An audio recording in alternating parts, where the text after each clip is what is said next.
o Saha n'obulamu bwo nga bwe nkulaba onoonyereza oyimba ku maama w'omwana wange bwe tumala layini eyo ne bwe batusanga nga nfumisa ebiso the cause would be you. Bigambo byali bya mwaka guli biseera ebyo no Bebe Cool yali agenda maaso kubanga akola Bebe Cool list mwaka nga gumu gye tuvuddeko emabega gwali mwaka 2022 we yali agenda maaso okubanga agamba mwana mulenzi amanyiddwa nga Mansour Semando bagwinzo ogenda maaso okubanga oyita King Saha anti asobola ogenda maaso okuba nti amufumita ebiso olw'ebintu King Saha yali agenze maaso okubanga akola wano na wali naye tusooka awo tuveewo atusooke tugende ku ngeri Bebe Cool big size engeri gye yayingiddewo mu Nkuuka.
Kale anga bogenze maaso okuba nti olaba Bebe Cool Moses Saliba wazuwena abwatyo bwe yagenze maaso n'okubanga ayingirawo mu kivulu ky'Enkuuka wali mu Lubiri Emengo mukwano gwange embeera nga bwe yagenze maaso okubanga etambula naye njagala nsooke nkulageko embeera yabadde backstage wetegereze nnyo wano we tugenda okutandikira nkiddamu wetegereze kamera weta oyo Bebe Cool katika tusike kamera tujizze wano ono King Saha thank you ono King Saha omulaba nga atunulide Bebe Cool we amaze omukubaka amaaso Mansour n'akyusa omutwe n'agutunuza eno mwana mulenzi King Saha n'akyuka eno n'atunula eno backstage Bebe Cool we yabadde byabadde ebigere nga 7 ne mwana mulenzi King Saha we yabadde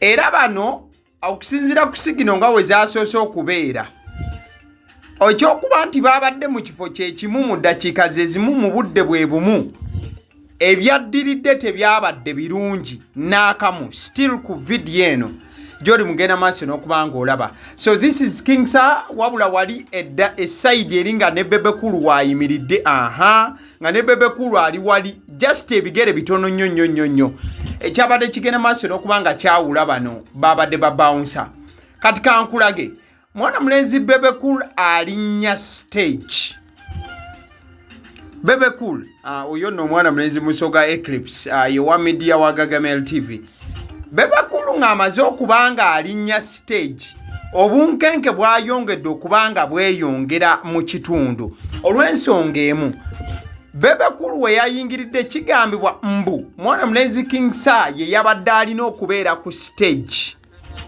wabula Bebe Cool n'ayingirawo mu budde bwa Mansour Semando King Saha kati njagala nkulage King Saha ng'asitula olutalo yes wano wansi mu kakofiira akamyufu ye mwana mulenzi King Saha ng'asitudde olutalo ayagala kulinnya ku stage wabula ate mukadde ke kamu nga ne Bebe Cool ali ku stage obudde bwe bumu aba security bajagaladde ne bagezaako woya mwana mulenzi King Saha nga Bebe Cool yakakuba ennyimba 2 zokka wabula nga mwana mulenzi King Saha abagamba nti nedda ssebo nze nina okubeera ku stage eno mwagala temwagala ebifuba katono bigende maaso n'okuba nti bibuguma ababiri bano mu bufu obufaananako bwe butyo wabula njagala nsooke nkulage ababiri bano we baalinnye ku stage Bebe Cool we yalinnye ku stage mbeera ki eyabaddewo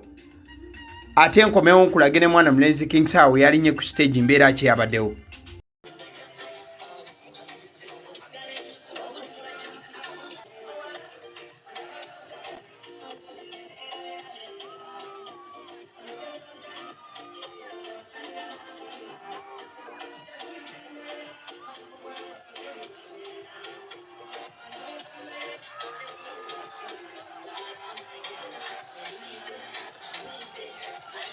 Exactly. Kada ongeze maso n'okubanga nkulaga mwana mulenzi Bebe Cool. Bwe yabadde ng'agenze maaso n'okubanga alinnya ku stage. Ebiri byonna bye mulabye emabega byabaddewo nga Bebe Cool we yabeeredde ku stage wabula nga King Saha ali backstage yeechwana ne sekwechwana yenna. Era King Saha obwedda awoominga buwoominzi bwe bamukakanyiza n'agamba kale mumpe microphone ngende maaso okuba nti mbalaga. King Saha on stage here.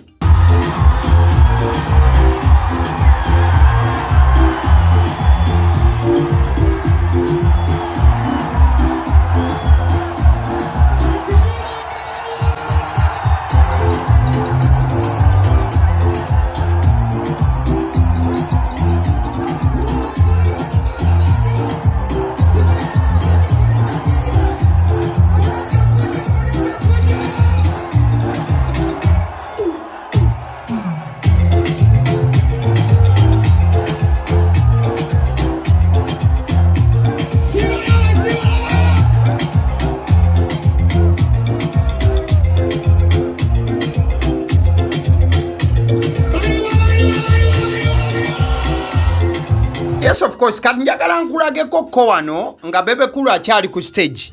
Oluvannyuma lwabiri ebyabaddewo ko Bebe Cool yabadde azze ne security muganda wange nga amaanyimuko nga yaddala. Njagala otunuulira video gye ngenda okuplayingira wano. Bebe Cool muveeko. Tunuulira movement z'abasajja be yabadde azze nabo ku stage. Nengeri obwedda gye bakyagguwa ababadde baagala okuleeta akavuyo mu audience.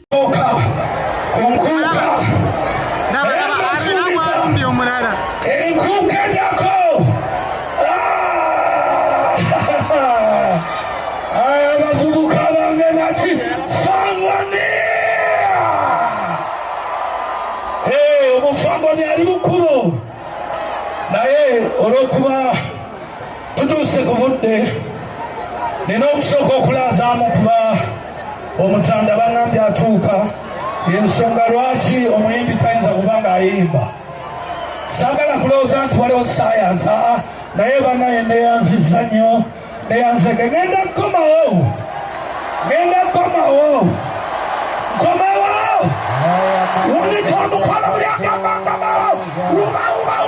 Yes, of course. Mwana mulenzi King Saha okulaga obusungu bwe ku ekyo Bebe Cool kye yabadde amukoze ekyomumusookayo. King Saha olwalinye stage yagenze maaso n'okuba ng'ayita Bebe Cool embwa. Njagala owulirize. N'agamba nti embwa zaabwe mulimu obusimoolo size ate era ne big size. Wabula ng'ojja kujjukira bulungi nti Bebe Cool akozesa signature ya big size. Sooka owulirize King Saha ng'alutankuula.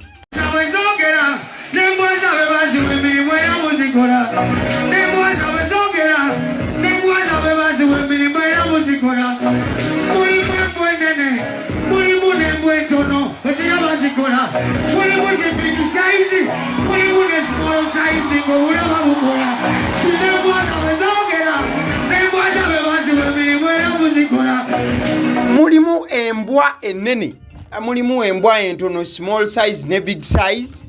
Bigambo byabadde bya mwana mulenzi Mansur Semanda. Kale byonna byogenze maaso n'okuba nti olaba simayo bate batukube copyright olunaku olwaleero kozi mbadde nnogenda maaso n'okuba nti ye sound mubaweera ddala awo embeera yagenze maaso n'okuba nti ye happening there wali mu Nkuuka n'ebyo byabadde emabega bye muyinza okuba nti amwade temufunyeeko mukisa gugenda maaso nakuba nti gubiraba. Ekisookera ddala ekibuuzo kyabadde kimu nti yani yabadde agenze maaso n'okuba nga akola enteekateeka mwana mulenzi King Saha okubeera nti obudde bwe bwakolaidinze n'obwa Bebe Cool oba obudde bwa Bebe Cool bwagenze maaso n'okuba nga bukolaidinga n'obwa King Saha. Kuliko omu yagenze maaso n'okuba nga akijjanya bukijjanya munne nga akimanyi nti Bebe Cool n'amanya nti buno obudde bwa King Saha naye kamunyigirizeemu, oba King Saha n'amanya nti buno obudde bwa Bebe Cool kamunyigirizeemu, oba ekyo kisobola kuba kibuuzo ekisobola okuddibwamu abategesi b'ekivvulu oba gwe omuwagizi wa Bebe Cool oba King Saha nogenda maaso okubanga otubuulira ani yagenze maaso n'okubanga ayiikiriza munne. Abo tugenda ku stage performance bonna bagenze maaso n'okuba nti no bateekawo amaanyi agaddala ddala. Bebe Cool yagenze maaso n'okubanga ayingirawo waliwo akayimba kali ntera okukeerabira wayingirawo ng'abuuka ne energy ey'amaanyi ennyo nnyini ddala ate era mukadeke ka Bebe Cool we yabadde ku stage bw'obanga weetegereza ka video kengenze maaso okubanga nkuteerako. Bebe Cool yagenze maaso n'okubanga awa respect obanga penga respect to Fangon cause Bebe Cool yagenze maaso okubanga akwata ne flag ya Fangon Forest anagenda maaso okubanga agiwuuba mu bbanga lwakuba omwana yamuwadde flag yabadde enfu yagiwuubyemu omulundi gumwaka gunne kagenda maaso okubanga kabuukako. So Big Size put up a very big performance there eyabadde ennungi ennyo nnyini ddala ate era mukadeke kamu ne mwana mulenzi Mansul Semanda King Saha bwe yagenze maaso n'okubanga alinnya stage abantu yagenze maaso n'okubanga ddala abagenda maaso n'okubanga ba singing along ku nnyimba ze yabadde agenze maaso n'okubanga akuba. So it was really massive. Bwogenda maaso okubanga otunuulira teams zino ebbiri Bebe Cool yabadde ne security esinga ku ya King Saha era Bebe Cool yabadde ne Egaali eyabadde nnene mukko. Bwogenda maaso n'okuba nti oddayo n'otambuza obutambi oba n'ogenda maaso okubanga weetegerezaamu videos zino Bebe Cool okusinziira ku bamanyi eby'eggaali zino bagamba nti yandibanga ogyeko bano abasajja bo kuliko bra waliwo gayi w'amagye gwatambula naye n'abalala abo aba security abamukuuma. Bebe Cool ku gaali ye yabiifinzekoko n'agattamuko ku bafangoni. Bw'obanga babadde weetegereza bulungi abaana bagamba nti eggaali ya Bebe Cool eyo mwabaddemuko ku faces eza fangoni ekitegeeza nti mwana mulenzi Alien Skin yandibanga yamuwoze ku gaali ye still n'ayongera okubanga ka security kabadde waggulu nnyo nnyini ddala. Mwana mulenzi King Saha bw'ogenda naye ku security ye nga bwe yabaddeko n'abagayizi ddala kwabaddeko abo bagayi ababadde bamuggala wano na wali. In fact King Saha namulabye we yabadde akirinze wansi awo Bebe Cool we yabayeredde wali wabaddewo mwana mulenzi oyo amanyiddwa nga Big Eye. Obwedda Big Eye yali awo nga yagenda maaso okubanga abugiriza King Saha before King Saha stepping on stage bw'obanga ogenze maaso okubanga weetegereza obutambi bwengenze maaso okubanga nkuteerawo. Oluvannyuma nno bbanga libadde lya mwaka mulamba nga olutalo lw'abano ababiri lusiriikiriddemuko nga King Saha takyagenda maaso kubanga alumba nnyo Bebe Cool. In fact omwaka guno King Saha ate abadde nnyo mu kamiliyoni gwasinze okubanga akuutakuuta ne sekukuuta yenna. Mwaka gwali gwa 2022 ogwo King Saha yalemeze nnyo mu Bebe Cool n'okubanga tuyingira 2023 awo just katonotono awo bwe tutyo. But this year King Saha abadde omukulu tamulumba nnyo. But ate bwe babanga basisinkanye one on one naddamu n'abanga alusitula ekibuuzo lugenda kubanga lukomawa. Wabula akatambi ke nakuteereddewo wali Bebe Cool yagenda maaso okubanga alabula mwana mulenzi King Saha n'amugamba nti ebyo by'oyingira okoona ku famire yange n'okoona ne ku maama azaala mutabani wange omukulu amanyiddwa nga Alan Hendrick olunaku we lukeera nemba nga nkusoze kiso muganda wange addala wabaawo justification ey'ekikolwa ekifaananako bwe kityo. Kwega Bebe Cool yali agamba mwana mulenzi King Saha nti oyinza okuba nga ojja wabula muganda wange tojja nnyo oyinza ogenda maaso n'okuba nti ozigwamu. Y'ensonga lwaki mwana mulenzi King Saha yalabye Bebe Cool ng'ali eri n'eggaali ye. King Saha akavuyo teyakataddewo yakataddewo oluvannyuma nga mwana mulenzi Bebe Cool amaze okuba nga agenda maaso okuba nga alinnya stage. King Saha naye n'atabula awo embeera n'abagamba nti nedda ssebo mumpe microphone stage yange njagala.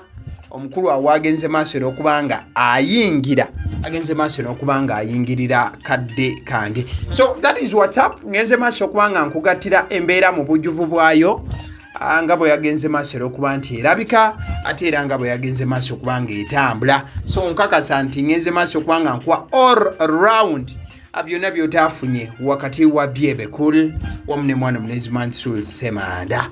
Oyinza ogenda maaso okubanga oyita King Saha. Agaliwo nno gwe mukutu kwoli mukwano gwange eddoboozi lino erituula emabega omuzinda lusidala yenze abasidiyo omusunsu zinze mbeerawo kubanga information ngikutuusaako mu bujuvu bwayo tetugattamu ate tetutolamu katulwaki tolikinga vidiyo eno mukwano. Thank you so much.